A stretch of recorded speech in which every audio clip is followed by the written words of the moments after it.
नमस्कार दोस्तों, अभी सुपर पावर अमेरिका को लेकर बेहद बड़ी खबर आई। दोस्तों, सुपर पावर अमेरिका के राष्ट्रपति जो बाइडेन की उल्टी गिनती शुरू हो गई है। दोस्तों, आज अमेरिका में नए राष्ट्रपति चुनाव को लेकर चुनावी आगाज हो गया। राष्ट्रपति उम्मीदवारी पर एक प्रकार से मोहर सी लग गई है। दोस्तों, इस बार फिर अमेरिका में भारत का डंका बजते हुए नजर आ रहा है। खबर आई है कि सुपर पावर अमेरिका में भारतीय मूल का राष्ट्रपति हो सकता है। हालांकि अब यह एक प्रकार की औपचारिकता मात्र ही है, क्योंकि मुकाबला मौजूदा राष्ट्रपति जो बाइडेन और पूर्व राष्ट्रपति डोनाल्ड ट्रंप के बीच होने की पूरी स्थितियां बन गई हैं। दोस्तों, ट्रंप रिपब्लिकन पार्टी की ओर से नामांकन हासिल करने के बेहद करीब हैं, क्योंकि राष्ट्रपति चुनाव उम्मीदवारी की होड़ में उनकी पार्टी के कुछ अन्य प्रतिद्वंदी दावा छोड़कर ट्रंप के समर्थन में जा खड़े हुए। यहां तक कि एक समय कड़ी चुनौती पेश कर रहे भारतीय मूल के विवेक रामस्वामी भी अब ट्रंप की उम्मीदवारी के पक्ष में आ गए हैं। दोस्तों, ट्रंप उन्हें उपराष्ट्रपति का ऑफर देकर अब ट्रंप के समक्ष केवल निक्की हेली ही अड़ी हुई है, लेकिन उनकी चुनौती बहुत कमजोर है। यहाँ तक कि हेली अपने गृह राज्य साउथ कैरोलिना में भी ट्रंप की राह नहीं रोक पाई।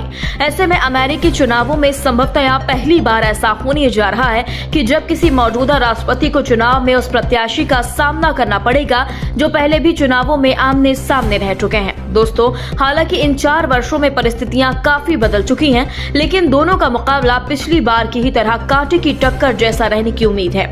आपको बता दें, भारतीय मूल के प्रत्याशी को लेकर मतदाताओं के लिए यह चुनाव कुछ अलग रहने वाला है, क्योंकि अमेरिका के मतदाता दोनों ही प्रत्याशियों के व्यक्तित्व और नीतियों से भलीभांति परिचित हैं। ट्रंप अपने परिचित ढंग से बाइडेन पर निजी हमले करने के साथ ही उनकी नीतियों पर सवाल उठा रहे हैं। वहीं बाइडेन के लिए ट्रंप की चुनौती न 4 साल पहले आसान थी और न ही अब।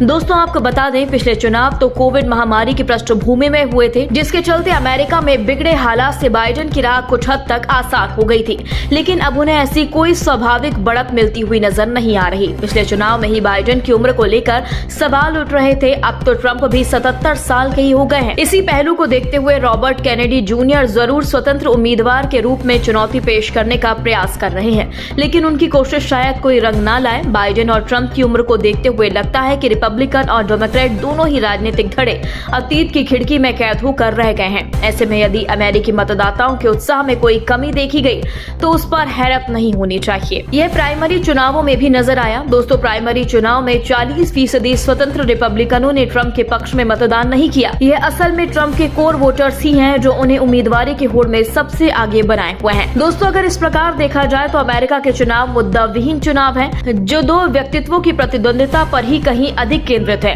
ट्रंप कह रहे हैं कि दोबारा सत्ता में न आने के चलते मेक अमेरिका ग्रेट अगेन का उनका नारा अधूरा ही रह गया। ऐसे में वह मतदाताओं से एक और मौका देने की अपील कर रहे हैं। यही नहीं, ट्रंप जो बाइडेन की असफलताएं भी गिनवा रहे हैं। इसके बावजूद फिलहाल अमेरिका की घरेलू राजनीति में कोई बड़ा मुद्दा नजर नहीं आ रहा। वहीं अमेरिका की आर्थिक वृद्धि दर इस समय अपेक्षाकृत बेहतर है। मुद्रास्फीति से लेकर बेरोजगारी के आंकड़े भी कुछ राहत देने वाले हैं। एक प्रकार से बाइडेन घरेलू मोर्चे पर स्थायित्व लाने में सफल रहे, लेकिन वह अपनी सफलता को लेकर सही नैरेटिव नहीं गढ़ पा रहे, जबकि ट्रंप अपनी बातों से बाइडेन को घेरने में सफल हो रहे हैं। सीधे शब्दों में कहा जाए तो बाइडेन जहां अपनी सफलता का संदेश देने में भी सफल नहीं हो पा रहे, वहीं ट्रंप उनकी सफलता को भी असफलता के रूप में पेश करने में सक्षम नजर आ रहे हैं। दोस्तों, ट्रंप के उत्साहित समर्थकों का यह भी मानना है कि पुतिन के साथ अपने संबंधों के चलते वह यूक्रेन संकट का भी कोई स्वीकार्य हल निकाल सकते हैं। दोस्तों, ट्रंप की अस्थिर प्रवृत्ति उनके प्रति कुछ संदेह भी बढ़ाती है। हाल में नाटो को लेकर उनके बयान से अमेरिका के पारंपरिक सहयोगियों में सही संदेश नहीं गया। ट्रंप का यह रवैया जापान और ताइवान जैसे पारंपरिक अमेरिकी सहयोगियों को परेशान कर सकता है। भारत के संदर्भ में अगर देखें तो ट्रंप का पिछला राष्ट्रपति कार्यकाल भारत के लिए मिला जुला रहा। उनके शासन में भारत के साथ अमेरिका का व्यापार समझौता अपेक्षा के अनुरूप सिर नहीं चढ़ पाया और उन्होंने भारत पर कुछ बंदिशें भी लगाई, लेकिन उन्होंने चीन के खिलाफ खुला आक्रामक रवैया भी अपनाया, जो भारत के लिए मददगार साबित हुआ। प्रधानमंत्री नरेंद्र मोदी के साथ भी उनके आत्मीय रिश्ते रहे। दोस्तों, आपको बता दें, ट्रंप रणनीतिक मोर्चे पर भारत की सहायता के लिए सक्रिय रहे।